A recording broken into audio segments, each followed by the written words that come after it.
What's up, guys? Today we're looking at a community player. His name is F1anky. I've seen a couple of his teams that he sent me, and they're quite creative. We're not super high on ladder at the moment. This is around 1300. This is where creativity shines, like, because you don't need the best of the best of the best Pokemon to be able to compete at this level. But so far, pretty standard teams. Here comes the Focus Punch Registeel. Um, Not too standard, of course, and doesn't do too much damage against the Scarm, who is Parrot now. But for two spikes, I think the advantage is slightly in the favor of the top. Um, Especially if the top has a spinner. Gengar comes in for free on a seismic toss. Focus Punch would have been good as well, of course. And Skarm is back in, just trying to get some chip heal. While the Registeel isn't healing at all. Just a roar, but Skarm is almost gone.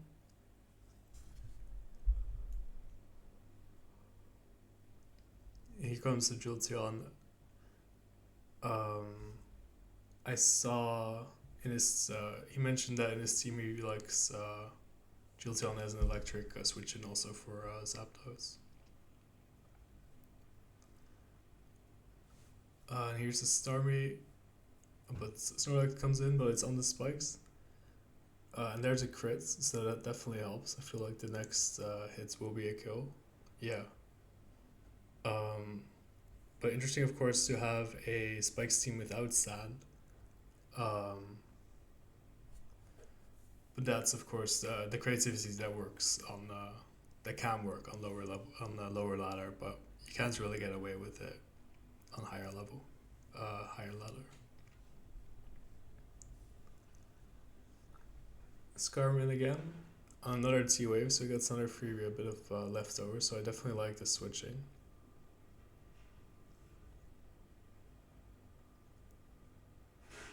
And I'm going to skip a couple of turns here because there's not too much happening.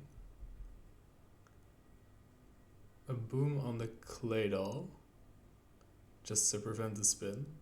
So there was a spinner, but maybe they were just waiting for Skarm to be low enough. But this Starmie is getting quite a lot of damage over the turns. Another kill here. And that's of course the power of the spikes. Perhaps it works because the team is so offensive, so there's really not enough.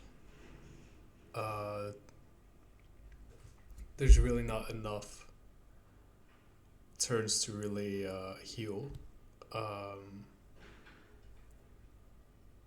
And definitely the three spikes that haven't been spun yet, because with four grounded revealed now at the top, like those three spikes are doing so much damage.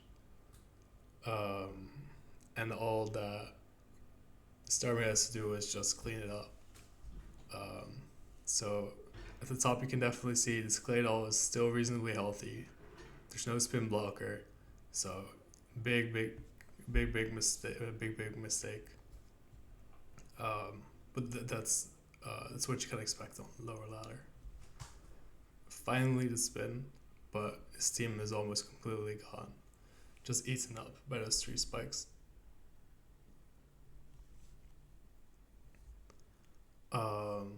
And this is the end basically, so I'm going to skip through it. Yeah. So, like, if I were to analyze this, it's like like I said, of course, the team is um, sandless, but it works because of the Claydol. Um, I feel like it's still like it. Like if you consider that the Claydol isn't going to spin to the end, like this is definitely advantage for F1anky. But if the Claydol would, like this would be definitely a disadvantage. Like F1anky would definitely have a disadvantage here because that's just the whole Scarm with no with just spikes gone. Um, and here you can see, how much the spikes are doing. Like almost all of the damage done to Snorlax and Registeel was spikes damage. So from here, there's a real advantage for F1anky just because the Snorlax is gone and almost like he has taken some damage, but yeah, maybe it's still kind of equal here because his mons have taken quite a bit of damage already. But yeah, with those 3 spikes up, there's really nothing the opponents can do except for spin them, of course, but he doesn't. Let's go on to the next game.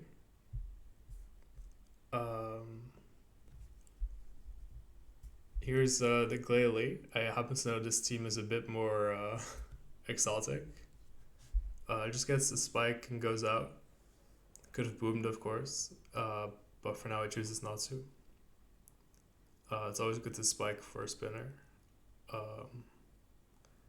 as opposed to what I did last turn. We are still at 1300. And here comes the Armaldo that I happen to know is Sword Stance. And then clearly back on Skarm. Just gets another spike. Perhaps a bit more confident that there's not a spinner coming in right away. But this clearly is getting quite low. So it goes out. It's Metagross's Blissey answer. It does collapse at the bottom, but it's coming in on 3 spikes. So very grounded team. We haven't seen the spinner just yet. And gets a burn on the Rachi, so that's definitely nice, because that means he's not going to be able to chip heal anymore, which is one of the strongest aspects of Jirachi, I feel, anyway. Nice punch from Jirachi, and thus Klops gets frozen, so it's very nice. I'm just going to calm mind here, but it's going to be less effective, not being able to heal as properly, as good as with the burn. I fear this might be a stall, so I'm just going to skip a couple turns. Yeah, it's a little bit slow, but boosted up like this is going to do quite a lot of damage with this fight, with the Ice Punch, with Thunder on Skarm.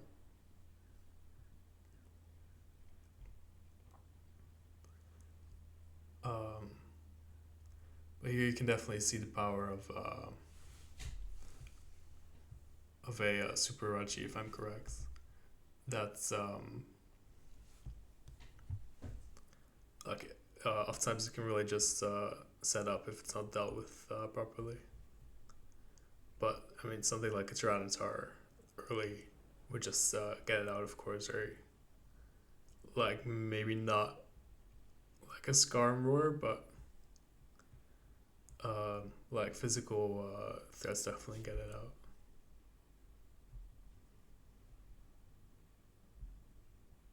Yeah, and that's the game. So definitely a creative team with Glalie and Armaldo. I'm not sure. I happen to notice that it doesn't have rapid spin, so I definitely recommend that. But I also did that in the chat with him, and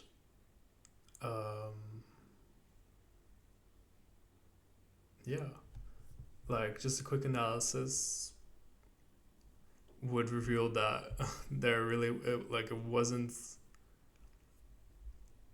that much happening just until the Rachi setup, but it gets so here's the Rachi. It gets mean looked, so it was stuck. it gets the ice sponge, so it can get a nice, so it can start boosting up.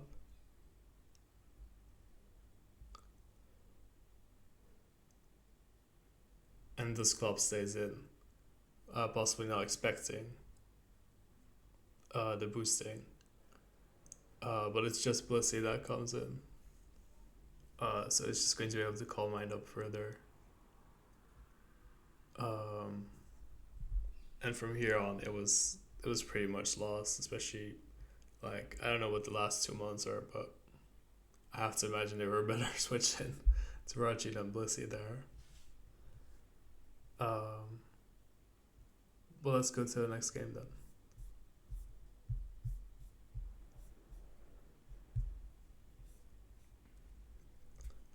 Cloister lead. We're here at 1276, almost 1300. So it's definitely a bit higher. Definitely see teams here that make a bit more sense than on the very low ladder.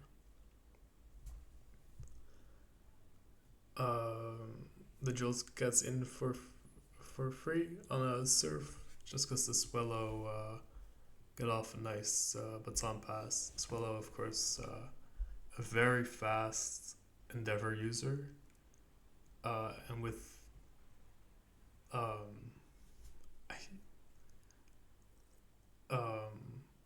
possibly has quick attack. I'm not sure. But let's see what happens here. So Para on the Heracross. The Heracross kills. I mean, especially if it has guts. It's definitely not a good idea to Para the Heracross when you can just do damage, or when you have a better switch in. If you don't know if it's Swarm or Guts. Which is, of course, very hard to know early. An HP Fire, I imagine, on the Magneton. It's possibly a mixed Metagross. Psychic, Hidden Power.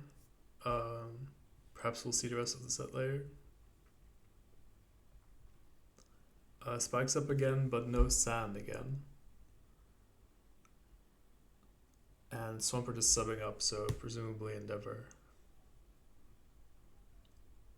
But the Gengar gets crit as well, so I don't know if this is a... Well, yeah, it's been behind for quite a while. I don't know if he's going to win this, though I have a feeling that he is, from the way he sends it to me. But there's...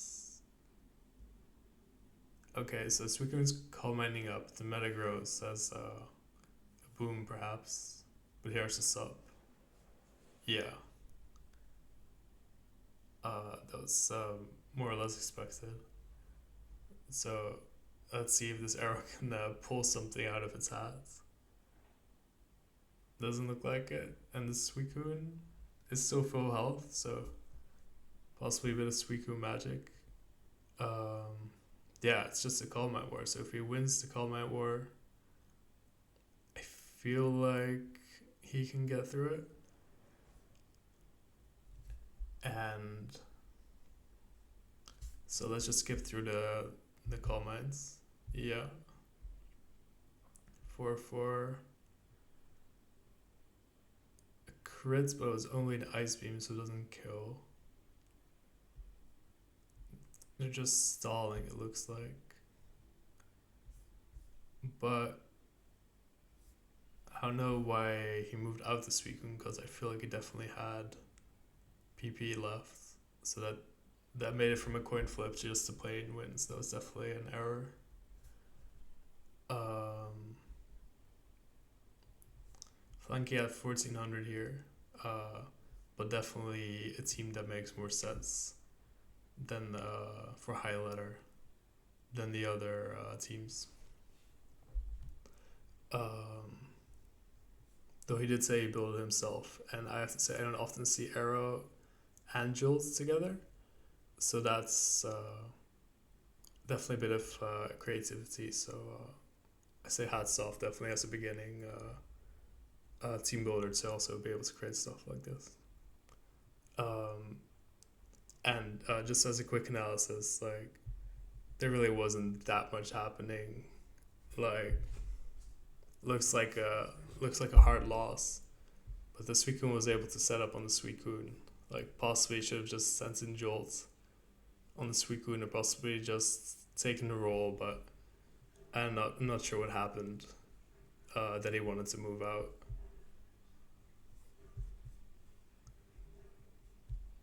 Um,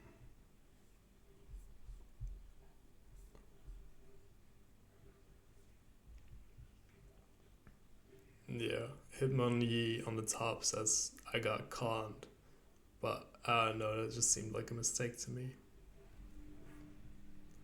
Well, anyway, that was the games. Thanks for watching.